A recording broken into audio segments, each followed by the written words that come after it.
So this is the Philidor position, and it arises when the rook pawn, there is a rook and a pawn versus a rook. Now I had mentioned before that when in the video of rook versus pawn that there will be a Philidor position also, but I was confused between whether it was with against a rook also, or whether it was just a pawn versus rook. But yeah, I was wrong. So this is the Philidor position, and so usually uh, this is actually a drawn position, but it's very hard to know the difference if you don't know how to play with white. uh, if you don't know how to play with black. And for example, let's say if you think that we go behind and check the king, then this is the wrong way. For example, if we go rook g1, the king would go to d6, rook d1, king here, and now rook is threatening checkmate, so black goes back, and now rook goes here, and then checkmate is unstoppable, and white wins. And uh, so that's why after so we shouldn't play give checks right away from the back. First we should play rook g6.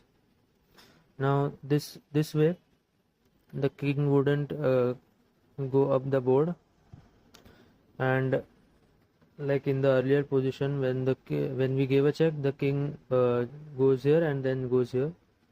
So to avoid that, we play rook g6, and now uh, when the pawn goes here, only then we go back to rook g1.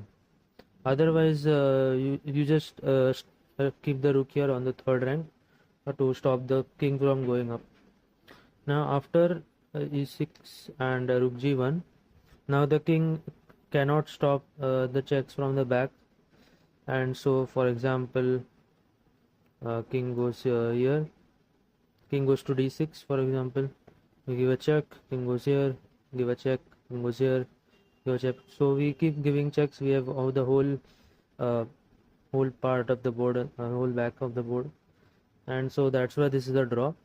So but only give a checks and once the pawn is pushed to e6, or any square that is like pushed to the sixth rank basically. And that this is how you can draw the game and make sure that the king doesn't get the shelter from the pawn. So for example, if the pawn wasn't here, then this would anyways be a draw. So king would rook would keep giving checks. So this was the Philidor position. So this is the second video with the rook versus rook plus pawn, and this is the Lucena position. And in this position, this is the win, because here the king is not in front of the pawn as in the Lucena position where the pawn was here and the king was here, and this was the situation.